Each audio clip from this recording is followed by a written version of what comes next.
Hello सांग मैंने केमी अच्छा आशा कर समस्ते बहुत भलरे थे आपण समस्त को मो तरफ जय गुरु ठाकुर डाकुचे आप भलरे रुहतु सुस्थ रुहतु आपणकर पूरा दिन मंगलमय हो आ भलरे भलरे कटि जाओ। तो मु भी भलरे अच्छी सबुदिन भाई हो गोटे सुंदर सकाळ आरंभ आ सुंदर सकाळ आ गोटे फ्रेश आ नुआ ब्लॉग को मु पुष्प आप समस्त को स्वागत कर। तो देखिपे आज ब्लगटा स्टार्ट हो चुली पाखर कहीं चुली पाखर बोलिकी गोटे बोले दुख घटना गोटे घटीगला जो कि सकाळठू ये चुली उपरे ही निर्भर करा पड़ा। तो दुख घटनाटी कौन तो बंधु आसिक घर पाखे पहुँचला बेलू एत दिन पर आसिक घर पाखे पहुँचती तो से समय तो आम गैसटा धोखा देदेला। तो संध्या बेले तो माने आसिक पहुँचले भौणी मो भौणी तो आसिक पहुँचीगला बेल बुड़ी तो संध्या बेले कथबार्ता हो सारिकी राति पाई रोषे करा गले रुटी आ सोयाबीन तरकारी करने जाइनी मुझे मैंने रुटी करदे आ सोयाबीन तरकारी भी मुझे अलरेडी आलू सिझे मसला कषि देती आलू सोयाबीन कषा सरी किंतु जिते पानी देकी फुटेवाई समय आसला रुटर खायापी से समय करना गैसटा सरीगला एत जो मन दुख है जहाँ हो रातिर तो गैसटा नगेकी चुली नगेकी आ तरकारी फुटेबानी तो कहले करना आम से सोयाबीन कषा सोयाबीन आलूर कषा तो हो से कषा नगेकी रुटी खाईदेवा हो जहाँ हो जो जहाँ हो रातिर जेरकम आडजस्ट करदे तो सकाळे गैस कथा चिंता करवा। गैस पाई करना गैस तो आमर बुकिंग हो ऑलरेडी आमको गैस मिलबार थिला किंतु गैस केते तो एत सकाल सकाल तो जाइए गैस आनी हम ना तो टिके लेट हम किंतु सकाଳେ तो गैसर काम तो जिते सब कम अच्छे सकाळठू तो आम अल्प लोक थे ठीक अच्छे जिते समस्त आसिक पहुँचते तो लेट करहबनी खाଇବା पीवा तो लेट करहबनी तो से कि करना चुली नगे तो सकाଳେ गाधुआ पधुआ काम दाम सरी देकी चुली नगे देथिनी चुली नगे दे सारिकी सेठी करना चा टिके करके पी देथिले पी दे सारिकी सकाळ रोषेईटा सेठी ही करथिले समस्ते सेठी बसिथिले बसिकी सकाळ रोषेईटा सेठी बनैथिले सकाळ पखाळ खाइबार करथिले करना झुडंग आलूर भजा आ कलम शागर खरड़ा मो भौणी चुली पाखे भी बसला सी भी साहाଯ୍य करथिला कहीं से ननद परिया काटिकी दौथिले से तरकारी रांधिला मते कहला मु तरकारी रांधुची आ तो सब जिनपतर जुगाड़ करके दिने आ शीघ्र शीघ्र रोषेई भी सरीजिवो। तो मु भी सैया करनी मुझे शाग काटिकी आणिकी देथिनी आ सब जिनपतर चुली पाखक आणिकी देथिनी तो ननद आसिक करना शाग फाग जहाँ आनिथिले ननद सब बसिकी ताको बागेई बुगेई देथिले माने शाग बागेई देथिले परिया काटी देथिले आ मो भौणी सेठी चुली पाखरे बसिकी किछि रोषेई करथिला मु भी किछि रोषेई करथिनी। तो कलम शाग खड़ी देथिले झुडंग आलूर भजा भात देथिले भात देकी जाइकी पखाळ खाइथिले आ पखाळ खाइ सारिकी एठी मो भात टिका बसै देथिनी भात भी एपटर होतुला आ आज करना बार थिला सोमवार थिला आज तो सोमवार दिनर वीडियो यहाँ घरे तो किसी आइंस हम ना तो आज निरामिष ही रोषेई हम।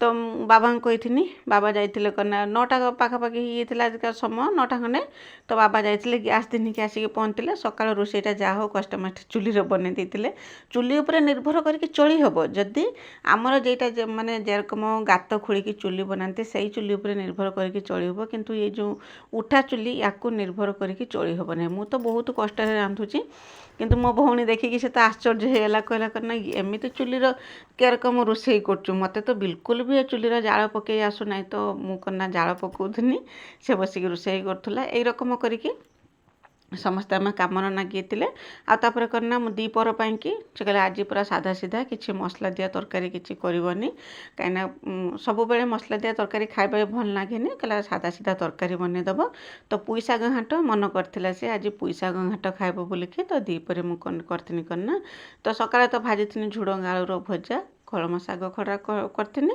ता दीपर करना पुई शाग आलू बैगण आ बोईताल देकी बुट डाली पकई ताकू घांट बनै देथिनी आ करना करथिनी डाली करथिनी आउ जो काली जे बनैथिनी दही आंब तरकारी जे बनैथिनी तो से तरकारी थिला दीपर खाइटा आज जेहेतु निरामिष बार थिला दीपर खाइबाटा होगला तो पनीर भी आनिथिले कहले कहना पनीरटा रातिक रखिदेवा दीपर पूरा हल्का फुल्का सादा सीधा खाइबा पूरा गाँवली खाइबाटा खाइबा बोलिकी तो मुझे कहनी हाँ ठीक अच्छे। तो संध्या समय ही मुझे दीपर किसी माने वीडियो बनईली कहीं जिते भौणी आसिक पहुँचे सागर कथबार्ता के समय भी कटि जाऊँ नहीं जाइए आम गाँव जी सब देखिया जिनस अच्छी जहाँ सब से केबे भी आसिक आम घर पाखे रुहनी केबे भी आसिक रही ना आज फास्ट टाइम पाई आम घरे सी रही जो कि मत भारी खुशी लगुला ମୁଁ ତ କହିଥିଲି ତାକୁ ଆହୁରି ବି କିଛି ଦିନ ରହିଥିଲେ ମୁଁ ତାକୁ କେତେ ଆଡ଼େ ନେଇକି ବୁଲେଇ ଆଣିଥାନ୍ତି ବୁଲିକି, କିନ୍ତୁ ସେ ତ ଅଳ୍ପ ଦିନ ପାଇଁ ଘରକୁ ଆସିଛି, ସବୁଆଡ଼େ ଟିକେ ଟିକେ ବୁଲିକି ଯିବ। ତ ଆମ ଗାଁର ଯେଉଁ ମାନେ ମୁନି ଯେ ହୁଏ, ମୁନି ଠାକୁରଙ୍କୁ ଦର୍ଶନ କରିବା ପାଇଁକି ନେଇଥିଲେ। ଆଉ ସେଠି ତ ମାନେ ବିଭିନ୍ନ ପ୍ରକାର ମାନେ ଦେଖିବା ପାଇଁ ବହୁତ ସାରା ଜିନିଷ ଅଛି, ତାକୁ ଦେଖିକି ଭାରି ଖୁସି ଲାଗିଥିଲା। ଖାସ୍ କରିକି ଆମର ଯେଉଁ ପୋଖରୀରେ ଯେଉଁ ମାଛ ଛଡ଼ା ହେଇଛନ୍ତି ସେଠି ଯେଉଁ ମୁନି ପାଖରେ, ସେ ମାଛ ଦେଖିକି ସେ ଭାରି ଖୁସି ହେଇଥିଲା। ତ ତାପରେ ଆସିକି ପହଞ୍ଚିଥିଲେ, ସନ୍ଧ୍ୟାବେଳେ ଆସିକି ଘର ପାଖରେ ପହଞ୍ଚିଥିଲେ। ଆଉ ମୁଁ ସନ୍ଧ୍ୟା ଦେଇ ସାରିଥିଲି, ସନ୍ଧ୍ୟା ଦେଇ ସାରିକି ଜଳଖିଆ ବନାଉଥିଲି, ଯେଉଁଥିପାଇଁ କି 2 ଦିନ ମୋର ଏଇଥିପାଇଁ କି ଭିଡ଼ିଓ ଲେଟ୍ ହେଇଥିଲା, କାହିଁକିନା ସମସ୍ତେ ଯେତେବେଳେ ଥିଲେ ମୋତେ ଭଲ ଲାଗୁଥିଲାନି ଭିଡ଼ିଓ ବନେଇବା, ମାନେ ଭିଡ଼ିଓ ଏଡ଼ିଟିଂ କରି ପୋଷ୍ଟ କରିବା ପାଇଁକି ମୁଁ ତାଙ୍କ ପାଇଁକି ସମୟ ଦେଉଥିଲି। ତ ଆଜି ମୁଁ କହିଲି ନା ଆଜି ଗୋଟେ ନୂଆ ପ୍ରକାର ରେସିପି ମୁଁ ଟ୍ରାଏ କରିମି, କାହିଁକି ନା ମୋ ଯେଉଁ ଝିଆରୀ ଝିଅ ସେ କହିଲା ମାଉସୀ ମୁଁ ତୁମକୁ ଗୋଟେ ନୂଆ ପ୍ରକାର ମାନେ ରେସିପି ବନେଇକି ଖାଇବାକୁ ଦେମି। ଆଉ ମୁଁ କହିଥିଲି ମୁଁ ବି ଗୋଟେ ନୂଆ ପ୍ରକାର ରେସିପି ବନେଇକି ଖାଇବାକୁ ଦେମି। ତ ଆମ 2 ଜଣଙ୍କର କମ୍ପିଟିସନ୍ ଚାଲିଥିଲା। ତ ମୋ ଝିଆରୀ ତ ଛୋଟ ଝିଆରୀ, କିନ୍ତୁ ଆମେ ସାଙ୍ଗ ଭଳିଆ ଲାଗିଯାଉ। ତ ସେ କହିଥିଲା ଆଗେ ତମେ ତମ ରେସିପିଟା ବନାଅ, ତାପରେ ମୁଁ ମୋ ରେସିପିଟା ବନେଇବି। ତ ମୁଁ କହିଲି ହଉ ଠିକ୍ ଅଛି। ଆଉ ଏପଟର ମୁଁ କ'ଣ କରୁଥିଲି ନା, ଯେଉଁ ମୁଁ ଯେ ରେସିପି ବନେଇବି ତା ପାଇଁକି ସବୁ ପ୍ରିପାରେସନ୍ କରୁ କରୁ ସେପଟରେ ମୋ ଭଉଣୀ କନା ସନ୍ଧ୍ୟାବେଳେ ବନେଇ ଦେଇଥିଲା ଲସି। ତ କଦଳୀ, ନଡ଼ିଆ ଆଉ କନା ଯେଉଁ ମିଠା ଥିଲା ତା ଦେହରେ ବିଭିନ୍ନ ରକମ ସବୁ ପକେଇକି ତାକୁ ଗ୍ରାଇଣ୍ଡିଙ୍ଗ କରିକି ସେ ସେପଟର ଲସି ବନାଉଥିଲା, ମାନେ କିଚେନ୍ରେ ଠିଆ ହେଇକି। ଆଉ ମୁଁ ଏପଟର ମୋ ଯେଉଁ ନୂଆ ରେସିପି ପାଇଁକି ଫାର୍ଷ୍ଟ ଟାଇମ୍ ଆଜି ଟ୍ରାଏ କରିଥିଲି, କିନ୍ତୁ ବିଶ୍ୱାସ କରନ୍ତୁ ସମସ୍ତଙ୍କୁ ବହୁତ ପସନ୍ଦ ଆସିଥିଲା, ବହୁତ ପସନ୍ଦ ଆସିଥିଲା। ତା ନାଁ କ'ଣ ବି ମୁଁ ଜାଣିନାହିଁ, ଆଉ ମାନେ ମୁଁ ତ ଦେଖିଥିନି ମୋବାଇଲରେ ଦେଖିଥିନି ବନାଉଛନ୍ତି ବୋଲିକି, ତା ନାଁ କ'ଣ ବି ମୁଁ ଏପର୍ଯ୍ୟନ୍ତ ଜାଣିନାହିଁ। ତ ମୁଁ ଦେଖିକି ବନେଇ ଦେଇଥିଲି, ମନକୁ ଆସିଲା ମାନେ ତ ବହୁତ ଟେଷ୍ଟି ତ ନିଶ୍ଚୟ ବନିବ, ତ ସେଇଆ ଭାବିକି ମୁଁ ବନେଇ ଦେଇଥିଲି। ତ ଦେଖିବ ତ ସେପଟର ମୋ ଭଉଣୀ ଯେଉଁ ଲସି ବନେଇବା ପାଇଁକି ପ୍ରିପାରେସନ୍ର ନାଗିଛି, ଏପଟରେ ମୁଁ ମୋ ନୂଆ ରେସିପି ପାଇଁକି ପ୍ରିପାରେସନ୍ରେ ନାଗିଛି। ଆଉ ସେଠି ମୋ ଝିଆରୀ ଆସିକି ସବୁ ଦେଖୁଛି ମାଉସୀ ତମେ କେମିତି କ'ଣ କରୁଛ ବୋଲିକି। ତ ନଣନ୍ଦ ବି ଏପଟର ନଡ଼ିଆ କୁରିକି ଦେଉଥିଲେ, ସମସ୍ତେ ଆମେ କାମରେ ଲାଗିଯାଇଥିଲେ। ତ ତାପରେ କ'ଣ ନା, ମୁଁ ଯେତେବେଳେ ମୁଁ ସବୁ ରେଡ଼ି କରିକି ରଖିଦେଇଥିଲି ସେତେବେଳକୁ ଭଉଣୀ ଲୋକନା ଯେଉଁ ଲସି ବନେଇବାଟା ସରିଯାଇଥିଲା, ଲସି ପିଇ ଦେଇଥିଲେ। ଲସି ପିଇ ଦେଇ ସାରିକି ତାପରେ ମୁଁ ମୋ ରେସିପି ଟ୍ରାଏ କରିଥିଲି। ତ ଦେଖିବା ଚାଲନ୍ତୁ କି ରେସିପି ବନେଇଥିଲି ଆପଣଙ୍କ ସାଙ୍ଗରେ ସେୟାର କରିବି। ସମସ୍ତେ ତ ବହୁତ ଖୁସି ହେଇଥିଲେ ଦେଖି, ମାନେ ଖାଇକି ସମସ୍ତଙ୍କୁ ବହୁତ ପସନ୍ଦ ବି ଆସିଥିଲା ରେସିପି। ତ ଖାସ୍ କରିକି ବାବାଙ୍କୁ ତ ବହୁତ ପସନ୍ଦ ଆସିଥିଲା, ସମସ୍ତଙ୍କୁ ବହୁତ ପସନ୍ଦ ଆସିଥିଲା। ସେ ରେସିପିଟା କ'ଣ ନା, ତା ନାଁ କ'ଣ ତ ମୁଁ କହିପାରିବିନି। ତ ପ୍ରଥମେ କ'ଣ କରିଥିଲି ନା, ବୁଟ ଡାଲିକି ମୁଁ ବତୁରେଇ ଦେଇଥିଲି। ଆଉ ସେଇ ବୁଟ ଡାଲିରେ କ'ଣ ନା, ବତୁରି ଗଲା ପରେ ସକାଳେ ତ ପାଣିରେ ପକାଇ ଦେଇଥିଲି, ସେ ପୁରା ବତୁରି ଯାଇଥିଲା। ସେଥିରେ କ'ଣ ନା ଦେଇଥିଲି ଅଦା, ରସୁଣ, ପିଆଜ, କଞ୍ଚା ଲଙ୍କା ଦେଇକି ତାକୁ ପୁରା ଶୁଖିଲା କରିକି ବାଟି ଦେଇଥିଲି। ଆଉ ତା ଦେହରେ କ'ଣ ନା ଦେଇଥିଲି କଟା ଧନିଆ ପତ୍ର, ଆଉ ମୋ ପାଖରେ ଯେତିକି ଗୁଣ୍ଡ ମସଲା ଥିଲା, ଯେରକମ ଲୁଣ, ହଳଦୀ, ଧନିଆ ପାଉଡ଼ର, କରି ପାଉଡ଼ର, ଗରମ ମସଲା ଆଉ ଲଙ୍କା ଗୁଣ୍ଡ, ତା ଦେହରେ ଦେଇଥିଲି କ'ଣ ନା ଯେଉଁ ପନିର ମସଲା ଟିକେ ଦେଇଥିଲି। ସବୁ ମସଲା ଦେଇକି ତାକୁ ଭଲ ରକମ ଗୋଳେଇ ଦେଇଥିଲି। ଗୋଳେଇ ଦେଇ ସାରିକି ଯେଉଁ ଅଟା, ତାପରେ ଅଟା ଚକଟିଥିଲି। ଅଟାରେ ବେଶୀ କିଛି ଦେଇଥିଲିନି, ଦେଇଥିଲି ଅଳ୍ପ ଟିକେ ତେଲ, ଆଉ କ'ଣ ନା 2ଟା ଜୁଆଣି ଦେଇଥିଲି ଭଲ ଲାଗିବା ପାଇଁକି। ତ ଦେଇକି ଅଟାକୁ ଚକଟି ଦେଇଥିଲି। ଅଟାକୁ ଟିକେ ଟାଣ କରିକି ଚକଟିବାକୁ ହୁଏ, ମାନେ ନରମ କରିକି ନୁହେଁ, ଟାଣ କରିକି ଟିକେ ଚକଟି ଦେଇଥିଲି। ନରମ ହେଇଥିଲେ କ'ଣ ନା, ଯେଉଁ ଡାଲିଟା ତା ଦେହରେ ଯେଉଁ ପୁର ଦିଆହେବ ସେଟା ହେଉଛି କ'ଣ ନା ଫାଟିଯିବ, କ'ଣ କରିବ। ତ ସେଇଥିପାଇଁକି ତାକୁ ଟିକେ ଟାଣ କରିକି ଅଟାଟାକୁ ଚକଟିଥିଲି। ତାର ଗୁଲି ବନେଇଥିଲି, ଛୋଟ ଛୋଟ ଯେରକମ ପୁରୀ ସାଇଜ୍ର ଗୁଲି ବନେଇ ଦେଇଥିଲି। ଗୁଲି ବନେଇ ଦେଇକି ତା ଭିତରେ କ'ଣ ନା ଏଇ ଯେଉଁ ବୁଟ ଡାଲିକି ଯେଉଁ ବାଟିକି ଯେଉଁ ରଖିଥିଲି ତା ଭିତରେ ଦେଇ ଦେଇଥିଲି ପୁର ଭଳିଆ। ତା ଭିତରେ ଦେଇକି ତା ମୁହଁକୁ କ'ଣ ନା ପୁରା ବନ୍ଦ କରିଦେଇଥିଲି, ଯେରକମ କି ତା ଭିତରୁ ମାନେ ଯେଉଁ ବୁଟ ଡାଲିର ଯେଉଁ ପୁରଟା ଯେଉଁ ଦିଆହେଇଛି ସେ ପୁରଟା ଯେରକମ ବାହାରକୁ ନ ବାହାରିବ। ଆଉ ସେପଟରେ ମୁଁ ବନାଉଥିଲି, ଏପଟରେ କଡ଼େଇ ବସାଇ ଦେଇଥିଲି, ଗ୍ୟାସ୍ରେ ବସାଇ ଦେଇ ସହିତ ଦେଇ ଦେଇଥିଲି ପାଣି ଗରମ ହେବା ପାଇଁକି। ଆଉ ପାଣିରେ ଦେଇ ଦେଇଥିଲି ଅଳ୍ପ ଟିକେ ତେଲ, ଯେରକମ ଯେ ଜିନିଷଟା ତା ଦେହରେ ପଡ଼ିବ ସେଟା ଯେରକମ ତା ମାନେ ନିଜେ ନିଜକୁ ଯେରକମ ଭିଡ଼ି ନ ହେବେ ସେଇଥିପାଇଁକି। ତ ଦେଇକି ଏଇରକମ 2ଟା କରିକି ମୁଁ ବେଲୁଥାଏ, ଆଉ 2ଟା କରିକି ଆଣିକି ସେ ପାଣିରେ ଦେଉଥାଏ।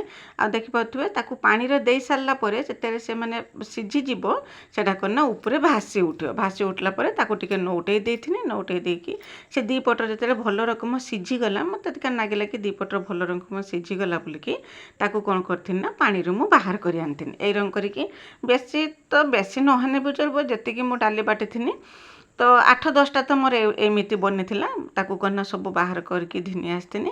ଘିନି ଆସିକି ରଖିଦେଇଥିଲି, ଥଣ୍ଡା ହେବା ପାଇଁକି ଛାଡ଼ି ଦେଇଥିଲି। ତ ନଣନ୍ଦ ତ ଖାଇକି କହୁଥିଲେ ଯେ ୟାକୁ ମାନେ ଆଉ କିଛି ବି କରିବାକୁ ପଡ଼ିବନି, ଏଇମିତି ହିଁ ବହୁତ ଟେଷ୍ଟି ଲାଗିବ। ତ ମୋତେ ପଚାରିଲେ ତା ନାଁ କ'ଣ, ମୁଁ କହିଲି ତା ନାଁ କ'ଣ ଅଟା ମୋମୋ ବୋଲିକି କହିଦେବ, ବୁଟ ଡାଲି ମୋମୋ ବୋଲିକି ବି କହିପାରିବ। ଆଉ ମୁଁ କ'ଣ କରିବି, ମୁଁ ତ ତା ନାଁ କ'ଣ ଜାଣିନି, ଆଉ କ'ଣ କରିମି। ଆଉ ତାକୁ ଥଣ୍ଡା ହେବା ପାଇଁକି ରଖିଦେଇଥିଲି। ରଖିଦେଇକି ଏପଟେ ଯେଉଁ ମୋ ଭଉଣୀ ବନେଇଥିଲା ଲସି, ଯେ ବନେଇଥିଲା ସେ ଲସିକି ଆମେ ସମସ୍ତେ ପିଇଥିଲେ। ଆଉ ଲସି ପିଇ ସାରିଲା ବେଳକୁ ସେଠି ଯେଉଁ ମୁଁ ବନେଇକି ରଖିଥିଲି ଯେଉଁ ଅଟା ମୋମୋ, ମୁଁ କହିଦେଉଛି ତା ନାଁ ଅଟା ମୋମୋ ବୋଲିକି, କିନ୍ତୁ କ'ଣ ତା ନାଁ ମୁଁ ଜାଣିନାହିଁ। ଆପଣମାନେ ଯଦି ଜାଣିଛନ୍ତି ମୋତେ କମେଣ୍ଟ କରିକି ନିଶ୍ଚୟ ଜଣାଇବେ। ତାକୁ ଯେଉଁ ବନେଇଥିନି ଥଣ୍ଡା ହେବା ପାଇଁକି ଛାଡ଼ିଦେନି। ଆଉ ପିଇ ସାରିଲା ଲସି ପିଇ ସାରିଲା ବେଳକୁ ସେଇଟା ଥଣ୍ଡା ହେଇଯାଇଥିଲା।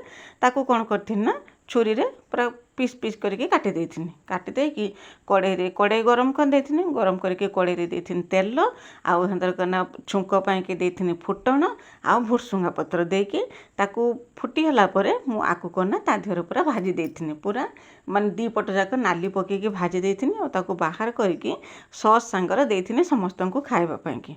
ତ ବିଶ୍ୱାସ କରନ୍ତୁ ବହୁତ ସୁନ୍ଦର ହେଇଥିଲା। ଫାଷ୍ଟ ଟାଇମ୍ ପାଇଁକି ମୁଁ ବନେଇଥିନି। ଆଉ ଫାଷ୍ଟ ଟାଇମ୍ ଏତେ ସୁନ୍ଦର ବନିବ ବୋଲିକି ବି ମୁଁ କେବେ ବି ଭାବିଥିଲିନି। ତ ଡରି ଡରିକି ବନଉଥିନି, କିନ୍ତୁ ଏଇ ଯେଉଁ ଡରଟା ମୋର ଯେତେବେଳେ ଖାଇକି ସମସ୍ତେ କହିଲେ ବହୁତ ସୁନ୍ଦର ହେଇଛି ବୋଲିକି, ସେତେବେଳେ ମୋର ଡରଟା ମୋର ପୁରା ଉଭେଇ ଯାଇଥିଲା। ତ ପୁରା କନଫିଡେନ୍ସ ଆସିଯାଇଥିଲା ତ ନିଶ୍ଚୟ ଭଲ ବନିବ ବୋଲିକି। ତ ଦେଖିପାରୁଥିବେ ଏଇ ରକମ କାଟିକି ତାକୁ ସବୁ ଦିନି ଆସିଥିନି। ସମସ୍ତେ ସେଠି ତ ଛୁଆ ତ ପୁରା ମାନେ ହୁ ହୁ ହେଉଥିଲେ। ମୋ ଭାଇ ମାନେ ଭଉଣୀର 2 ଜଣ ଯେଉଁ ପୁଅ ଝିଅ ତା ସାଙ୍ଗରେ କ'ଣ ନା ମିକିଲେ ସମସ୍ତେ ମଜାମସ୍ତି କଥାବାର୍ତ୍ତା ହେଉଥିଲେ। ନଣନ୍ଦ ବି ସେଇଠି ଥିଲେ। ମୁଁ କହିଥିଲି କ'ଣ ନା ସମସ୍ତଙ୍କୁ ମୁଁ ଆଜି ଗୋଟେ ନୂଆ ରେସିପି ବନେଇକି ଖାଇବାକୁ ଦେମି ବୋଲିକି। ତ ସମସ୍ତେ କହୁଥାନ୍ତି କେତେବେଳେ ହେବ, କ'ଣ ହେବ, କେମିତି ହେବ, ସମସ୍ତେ ପଚାରୁଛନ୍ତି। ଧୈର୍ଯ୍ୟ ଧର, ଯେତେବେଳେ ମୁଁ ବନେଇଦେମି ସେତେବେଳେ ସମସ୍ତଙ୍କୁ ଖାଇବାକୁ ଦେମି। ତ ସମସ୍ତେ ଧୈର୍ଯ୍ୟ ଧରିଥିଲେ। ଆଉ ଖାଇବାକୁ ଦେଇଥିଲି, ସମସ୍ତଙ୍କୁ ବହୁତ ପସନ୍ଦ ଆସିଥିଲା। ତ ଆପଣ ବି ଏମିତି ଥରେ ବନାନ୍ତୁ। ଆଉ ତା ନାଁ କ'ଣ ମୋତେ କମେଣ୍ଟ କରିକି କୁହନ୍ତୁ। ତ ଏଇରକମ କଟିଯାଇଥିଲା। ତ ସନ୍ଧ୍ୟାବେଳେ ଏଇଟା ଆମର ଜଳଖିଆ ହେଇଯାଇଥିଲା। ତାପରେ ରାତିରେ ଯେରକମ ରୋଷେଇ ଯେରକମ ହୁଏ, ରୁଟି ତରକାରୀ ହୁଏ, ସେରକମ ରୁଟି ତରକାରୀ, ରୁଟି ଆଉ ପନିର ତରକାରୀ ବନେଇ ଦେଇଥିଲି। ଆମେ ରାତିରେ ସମସ୍ତେ ଖାଇଥିଲେ। ବାସ୍ ଏଇ ରକମ କଟିଥିଲା ସକାଳଠୁ ସଞ୍ଜ। ତାରି ଭିତରେ ତ ସମୟ ମିଳୁଥିଲାନି, ତାରି ଭିତରେ ସମୟ ବାହାର କରିକି ଯାହା ବି ପାଇଛି ଆପଣଙ୍କ ପାଇଁକି ଭିଡ଼ିଓ ସୁଟ୍ କରିଛି। ତ ଦେଖିପାରୁଥିବେ ଲାଷ୍ଟର ଫାଇନାଲ୍ ଲୁକ୍ ଏଇ ରକମ 2 ପଟ ଯାକ ଭାଜି ହେଇଥିଲା। ତାପରେ ତାକୁ ଟମାଟୋ ସସ୍ ଲଗେଇକି ସମସ୍ତେ ଖାଇଥିଲେ। ତ ଗଲାକାଲି ଭିଡ଼ିଓରେ ଭାଗିରଥୀ ଭାଇ, ବିଜୟଲକ୍ଷ୍ମୀ ଦିଦି, ବିଜୟଲକ୍ଷ୍ମୀ ଅପା, ସ୍ନେହଲତା ଦିଦି ଆଉ ଡଲି ଦିଦି ବହୁତ ସୁନ୍ଦର କମେଣ୍ଟ ଲେଖିଛନ୍ତି। ସମସ୍ତଙ୍କୁ ମୋ ତରଫରୁ ବହୁତ ବହୁତ ଧନ୍ୟବାଦ। ଏମିତି ମୋ ଭିଡ଼ିଓରେ କମେଣ୍ଟ ଲେଖନ୍ତୁ ଆଉ ମୋତେ ବହୁତ ସାରା ଭଲ ପାଏ। କ୍ୟାର କହିଛି ସଜନ କ୍ୟାର କହିଛି 1 ନମ୍ବର।